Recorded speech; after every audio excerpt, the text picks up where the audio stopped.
कैसे हो आप? मैं बहुत अच्छी हूँ कार्तिक, आप कैसे हैं? एकदम बढ़िया। तो स्टार्ट करना चाहूंगा थोड़ा सा राइटिंग के बारे में समझने के लिए कि आपको कब पता चला, मतलब बचपन में मैंने भी एक दो लाइन ऐसे ही लिखी हैं, बट कभी भी ये फील नहीं आई कि हाँ इसको मैं अपना करियर बना सकता हूँ या बहुत डीपली उसमें जाऊं।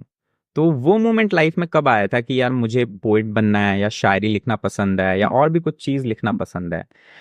आई थिंक स्टार्टिंग मैंने लिखने से नहीं की थी, मैंने पढ़ने से की थी। ओके। मैं शुरुआत में पढ़ती बहुत थी और मुझे शायरियाँ पढ़ना और जो ट्रक के पीछे भी लिखी होती थी, मुझे वो बड़ी क्यूट लगती थी।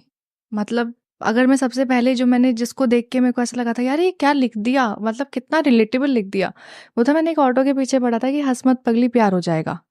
एंड मैं 7th 8th क्लास में थी आई थिंक। मैंने वो पढ़ा। मैं चुपचाप अपने स्कूल से वापस आ रही थी ऑब्वियसली। मैंने जैसे ही ऑटो क्रॉस किया, ऑटो स्टैंडिंग पोजीशन में था, मैंने क्रॉस किया और मैं हंसने लग गई। मतलब मैं क्यों हंस रही हूँ? तो मुझे लगा यार लिखने का इम्पैक्ट होता है बिकॉज वो आपके दिमाग में कहीं ना कहीं छाप छोड़ता है। फिर मैं और चीज़ें पढ़ने लग गई, मैं एक्चुअल शायरियाँ, एक्चुअल किताबें, नॉवेल्स ये पढ़ने लग गई। और मेरे घर में शुरू से पढ़ने का बहुत शौक था बिकॉज मेरे पापा नॉवेल्स बहुत ज़्यादा पढ़ते थे। तो वो एक रीडिंग का जो होता है ना पैटर्न और रीडिंग का इंटरेस्ट वहाँ से आया।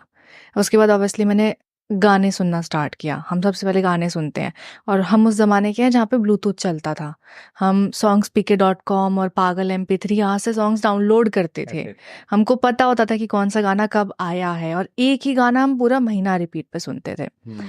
तो वहाँ पे मैं लिरिक्स लिखती थी। मतलब मैं एक गाना, मतलब जैसे फॉर एग्जांपल हमारे पास एक ब्लूटूथ स्पीकर था छोटा सा, मैंने उसमें गाना चलाया एंड वो गाने की एक लाइन चलाई, पॉज कर दिया। पेन ड्राइव से चलाते थे हम लोग, पेन ड्राइव में भरवा के लेके आते थे उस साइबर कैफे से। तो वहाँ एक लाइन चलाती थी, फिर लिख देती थी, फिर उसके आगे की लाइन चलाती थी, फिर लिख देती थी, फिर उसको बैक करती थी अगर लाइन मिस हो जाए तो। वहाँ से ना मेरे को वो इंटरेस्ट आया कि यार ये लिरिक्स कितने डीप होते हैं। मतलब गाना क्या है? गाना एक पोएट्री तो है जिसको बस सुर में गाया जाता है। It is a poem only. तो वहाँ से मेरे को जो था ना इंटरेस्ट आया लिखने को लेके। डेप्थ ऑफ वर्ड्स मेरे को समझ में आई कि कई शब्द आपकी ज़िंदगी में ना आपके अंदर घर कर जाते हैं।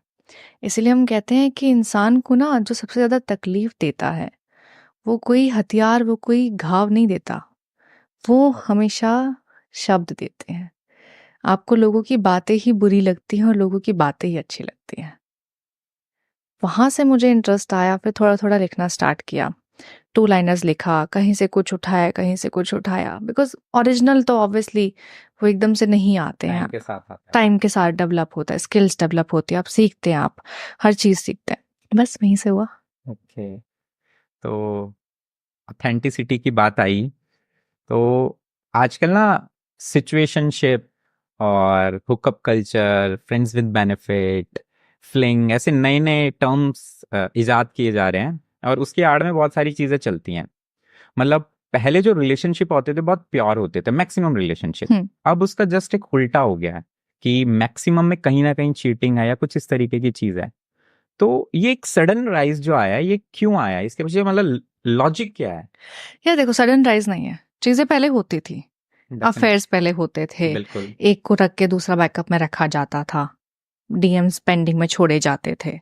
हर किसी के पास ऑप्शन था, नाम अभी दिया गया है। तो it is not the new thing जो लोग कर रहे हैं। धोखे पहले भी होते थे, धोखे आज भी हो रहे पर हैं। वो रेशियो पहले बहुत कम था। फर्क ये है कि पहले हम जब रिश्ते बनाते थे तो निभाने के लिए बनाते थे। अब जब हम रिश्ता बनाते हैं तो हमारे दिमाग में एक चीज़ हमेशा रहती है बैक ऑफ द माइंड में, ये नहीं चला तो क्या, I should have a backup option. ये मेरी नहीं समझ रहा है तो मुझे तो दूसरा चाहिए। एंड देन कुछ लड़कियां ये बोलती हैं कि अरे, मतलब एक चीज़ अगर आप ये कहो कि द्रौपदी को भी एक इंसान में नहीं मिली तो मेरे को तो ऑब्वियसली 5 के पास जाना पड़ेगा ना। ये स्टेटमेंट आते हैं हम्म। क्योंकि लड़कियों को हर किसी से अलग अलग चीज़ें पूरी करनी है। वो किसी एक इंसान को अपने पास रखते हैं दोस्त बना के कि अच्छा ये मेरे पूरे दिन का जो है दुखड़ा सुन लेगा, इससे मैं कुछ भी बोल सकती हूँ। I can talk dirty, I can talk nonsense, I can talk childish, मैं कुछ भी कर सकती हूँ। एक को वो अपने साथ रखती हैं बिस्तर पे अच्छा होने के लिए, मुझे सेटिस्फेक्शन चाहिए, वहाँ प्यार नहीं है। एक को रखती हैं अपने पास में जहाँ उनकी वो नीड्स पूरी करता है लाइफस्टाइल की। उनके ब्रांडेड कपड़े, उनके आईफोन्स, उनके गिफ्ट्स, उनके लिए रोजेस लेके आना, उनके लिए डिनर्स अरेंज करना, उनको सरप्राइजेस देना, यॉट बुक करना। तो physical, emotional and financial needs यही होते हैं 3 इंसान के। उनके लिए लोगों ने अब अलग अलग रखना स्टार्ट कर दिया। पहले हम एक में सब कुछ ढूंढते थे, पहले हम एक इंसान में अपना प्यार ढूंढते थे। अब प्यार नहीं होता, बाकी हम सब कुछ ढूंढ लेते हैं इंसान के अंदर। काफी डीप था ये। मतलब मैं कहीं पे पढ़ रहा था कि फीमेल्स में कंपेयर करने का जो एक होता है वो काफी ज्यादा होता है। तो कहीं ना कहीं अगर किसी लड़की के 2-3 पास्ट रिलेशनशिप रहे हैं, नॉट लाइक कि एक साथ, अलग अलग भी अगर रहे हैं टाइम पीरियड पे, तो कहीं ना वो कंपैरिजन आता है हर बार कि उसमें ये अच्छा था, उसमें ये अच्छा था, उसमें ये अच्छा था। तो ये बात सच है, क्योंकि बिल्कुल। मेल्स में शायद ये नहीं होता, मुझे ऐसा लगता है। यार आदमियों के पास इतना वक्त नहीं है कि वो बैठ के ये सोचे कि यार उसने मेरे से अच्छे कपड़े क्यों पहने हुए हैं, वो मेरे से अच्छा क्यों दिख रहा है, उसके बाल कैसे सेट हैं, वो क्या पहन के जा रहा है, वो क्या पढ़ाई कर रहा है।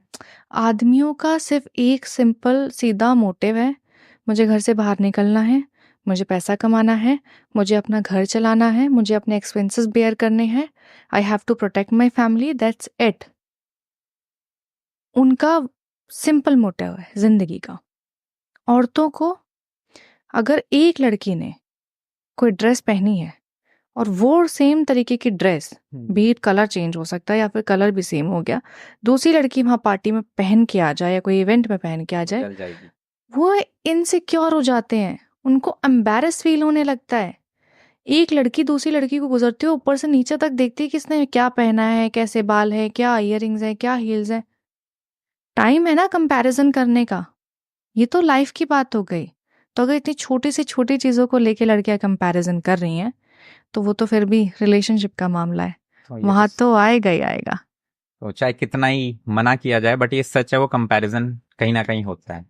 कार्तिक, एक बात हमेशा याद रखना, रिश्ते में ना एक आदमी उम्मीद करता है औरत से कि उसको प्यार मिले, एक औरत उम्मीद करती है आदमी से कि उसकी जरूरतें पूरी हो। बस इतना सा फर्क है। ओके। तो जब एक रिश्ता खत्म होता है, टूटता है किसी भी रीजन से, उसके बाद ना एक बहुत वाइड आ जाता है लाइफ में, एक बहुत ही अलग सा जोन आता है डिप्रेशन का, टेंशन का। मैक्सिमम लोग ना लिखने में अच्छे नहीं होते, तो वो कहीं ना कहीं दूसरे पोएट, दूसरे कवियों के शब्दों में ना अपना वो दर्द महसूस करते हैं, बिल्कुल। रिलेट कर पाते हैं। पता है कार्तिक, खालीपन रिश्ते में आता है अगर आपने वो रिश्ता ना बहुत सच्चे दिल से निभाया हो। अगर आप रिश्ते में हो तो आपको वो खोखलापन महसूस होगा कि मैंने क्या खोया है, आपको वो गिल्ट भी महसूस होगा, आपको सब कुछ आएगा कि यार क्या नहीं करना चाहिए था, क्या करना चाहिए था। और हर इंसान को मतलब पता होता है अपनी जिंदगी में कि वो रिश्ता क्यों टूटा है, उसकी क्या गलती थी। कार्तिक, मेरा नहीं है लेकिन नसीर साहब का एक शेर है कि मिलने की तरह वो मुझसे पल भर नहीं मिलता, दिल उससे मिला जिससे मुकद्दर नहीं मिलता।